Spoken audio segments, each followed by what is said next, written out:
Hello students, good afternoon to all of you.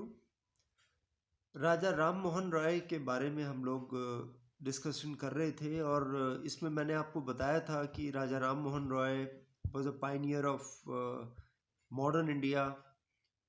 ठीक है, और भारतीय पत्रकारिता का अग्रदूत भी इनको कहा जाता है और बहुत से जो है एपिथेट्स टाइटल्स उनको दिए जाते हैं। तो आप देखिए कि उन्होंने धर्म में सुधार किया, समाज में सुधार किया। धर्म में जो सुधार किया उसके बारे में मैंने आपको बताया है कि वो हालांकि अंग्रेजी शिक्षा प्राप्त व्यक्ति थे, लेकिन हिंदू धर्म के समर्थक थे और वो ये नहीं चाहते थे कि लोग हिंदू धर्म को छोड़कर ईसाईयत अपनाएं, लेकिन अंग्रेजी शिक्षा के वो विशेष समर्थक थे और सभी धर्मों की एकता में विश्वास रखते थे। जैसे मैंने आपको बताया कि उन्होंने लगभग सभी धर्म ग्रंथों का अध्ययन किया और धर्म के प्रति जो उनका दृष्टिकोण रहा वो बहुत उदार रहा। ब्रह्म समाज के जो द्वार थे वो सभी धर्मों, सभी वर्गों के लोगों के लिए खुले थे और बिना किसी भेदभाव के वो इस सभा के भवन को उपासना के लिए प्रयोग कर सकते थे। जैसे कि उन्होंने कहा था, मूर्ति पूजा के खिलाफ थे और वो कहते थे कि ना तो उस भवन में मूर्ति पूजा होगी और ना ही कोई बलि दी जाएगी या बलिदान होगा। तो वो कहते थे कि इससे जो है सभी धर्मों में एकता स्थापित होगी। ये जो है प्रमुख आधार थे। तो ये उनके धार्मिक सुधार। अब आज हम बात करेंगे उनके सामाजिक सुधारों के बारे में। तो देखिए, समाज में जो उस समय बुराइयां व्याप्त थी उनसे तो आप परिचित हो। जैसे कि आप जानते हो कि समाज में उस समय जाति प्रथा, पर्दा प्रथा, अस्पृश्यता यानी छुआछूत की प्रथा, बाल विवाह, बहु विवाह, एक से अधिक विवाह, सती प्रथा और कन्यावध, ठीक है, इस तरह की बुराइयां उस समय प्रचलित थी। इन सभी बुराइयों का उन्होंने सख्त विरोध किया और स्त्री शिक्षा, विधवा विवाह, अंतरजातीय विवाह का उन्होंने समर्थन किया। अब देखिए, उनके परिवार में एक ऐसी घटना घटी कि उनको एक बुराई का जो है खात्मा करना पड़ा। वो घटना ये थी कि राजा राम मोहन राय के भाई की मृत्यु हो गई और भाई के मृत्यु के बाद उनकी भाभी को सती कर दिया गया उनके सामने।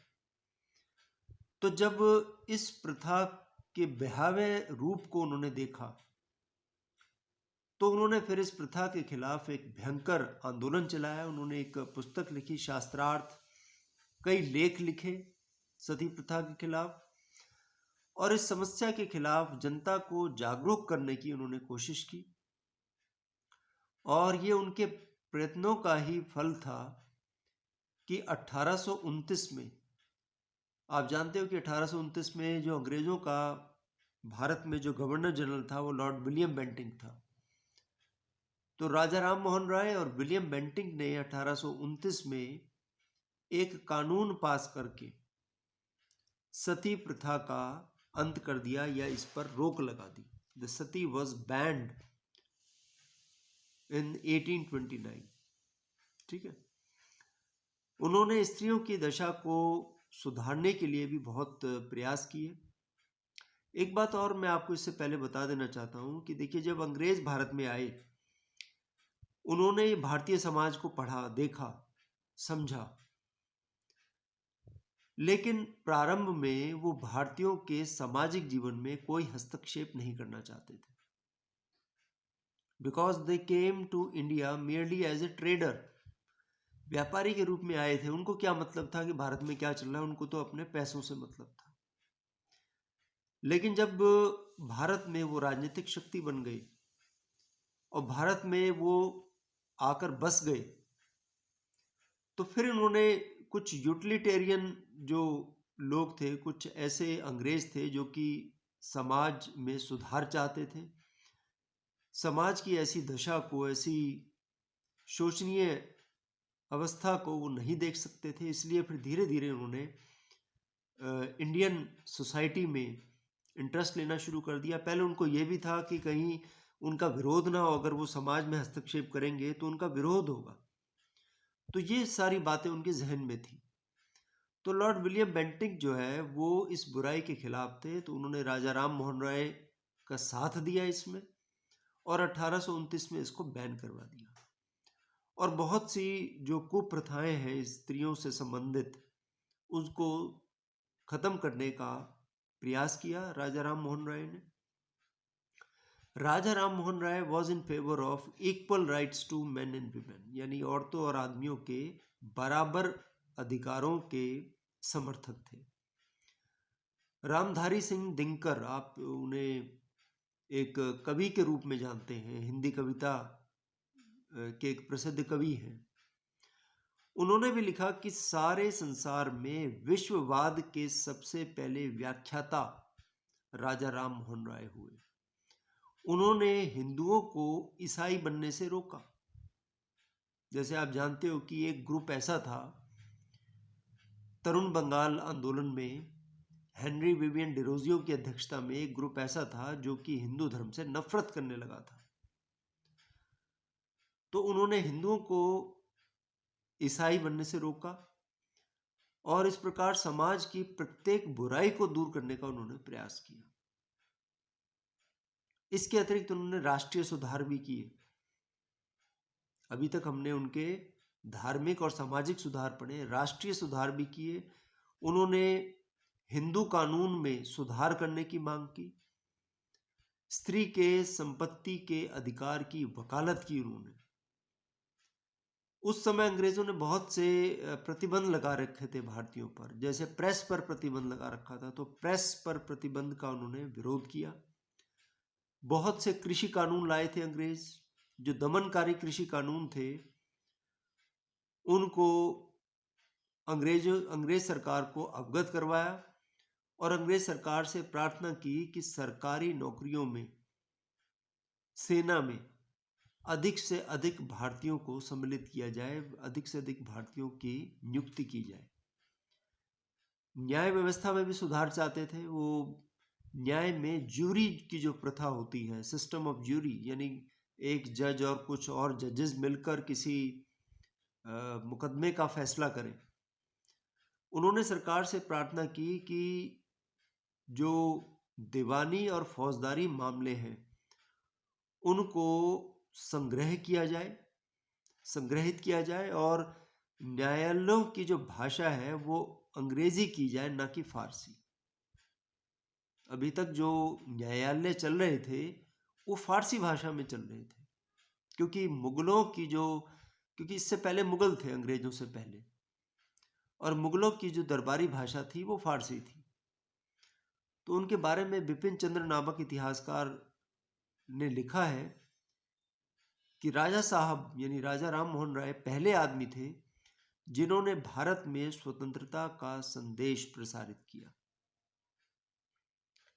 तो ये तो राष्ट्रीय सुधारों की बात की। इसके बाद हम बात करते हैं उनके शैक्षणिक सुधारों की, एजुकेशनल रिफॉर्म्स। देखिए, Raja Ram Mohan Roy, he was very much influenced from the western education. पाश्चात्य सभ्यता से वो बहुत प्रभावित थे, और वो पाश्चात्य शिक्षा के समर्थक थे। वो कहते थे कि अंग्रेजी शिक्षा से ही भारतीयों का विकास हो सकता है। इसलिए उन्होंने अंग्रेजी शिक्षा पर बल दिया, ताकि विश्व में जो विभिन्न ज्ञान विज्ञान के क्षेत्र में जो डेवलपमेंट्स हो रही हैं, विकास हो रहे हैं, उनसे भारतीय अवगत हो सके। और उन्हीं के प्रयत्नों के फलस्वरूप 1817 में डेविड हेयर के साथ मिलकर उन्होंने कलकत्ता में हिंदू कॉलेज की स्थापना की। 1817 में हिंदू कॉलेज कलकत्ता की स्थापना हुई थी। तो आप ये देखिए कि शैक्षणिक क्षेत्र में भी उनका बहुत बड़ा योगदान है। उन्होंने लोगों से ये कहा कि ये एक भ्रम है कि अंग्रेजी शिक्षा प्राप्त करके लोग ईसाई बन जाते हैं। उस समय एक भ्रम प्रचलित हो रहा था। लोग अक्सर जो है ये सोचते थे उस समय, जो अंग्रेजी स्कूल में पढ़ेगा वो ईसाई बन जाएगा। तो उन्होंने लोगों को इस भ्रम से निकाला, कि ऐसा कुछ नहीं है कि जो अंग्रेजी शिक्षा अर्जित करेगा वो ईसाई बन जाएगा। तो उनके कारण ही भारत में शिक्षा का प्रचार प्रसार हुआ। इन सुधारों के अतिरिक्त अंतिम श्रेणी में हम उनके लेंगे साहित्यिक सुधार, लिटरेरी रिफॉर्म्स। तो देखिए, साहित्य के क्षेत्र में उनका बहुत बड़ा नाम है, बहुत आदर से उनका नाम लिया जाता है। इसका कारण यह है कि बहुत सी भाषाओं के वो ज्ञाता थे। जैसे मैंने आपको बताया है कि हिंदी का तो खैर स्वतः ही था, बंगला वो खुद थे, तो बंगला भाषा से तो वो परिचित ही थे। साथ ही साथ उनको अंग्रेजी, उर्दू, फारसी, संस्कृत, अरबी, लातिनी बहुत सी भाषाएं आती थी। तो उन्होंने बंगला, उर्दू, फारसी, संस्कृत में बहुत सी पुस्तकें लिखी। जैसे कि 1815 में उन्होंने ब्रह्मसूत्र का बंगला में अनुवाद किया। फारसी भाषा में उन्होंने तोहफत उल मुवाहिदीन नामक पुस्तक लिखी, जिसे इंग्लिश में कहा जाता है गिफ्ट टू मोनोथीस्ट्स। बहुत से उपनिषदों का उन्होंने अनुवाद भी किया। 1819 में उन्होंने बंगला भाषा में संवाद कौमुदी नामक एक साप्ताहिक समाचार पत्र निकाला। संवाद कौमुदी, 1819 की बात है।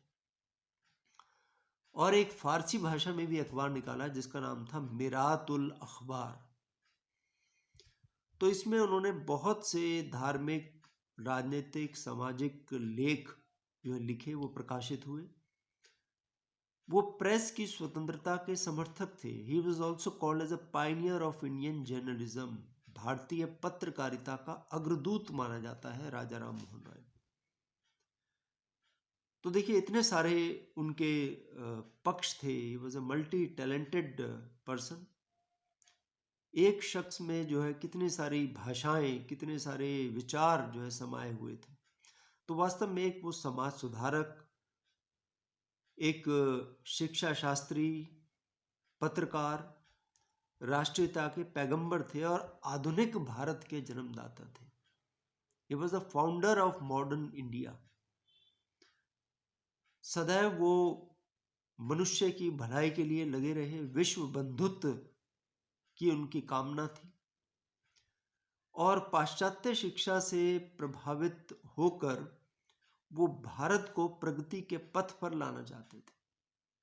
मूर्ति पूजा, रूढ़िवादियां, अंधविश्वासों के खिलाफ उन्होंने हमेशा से बगावत का झंडा बुलंद किया।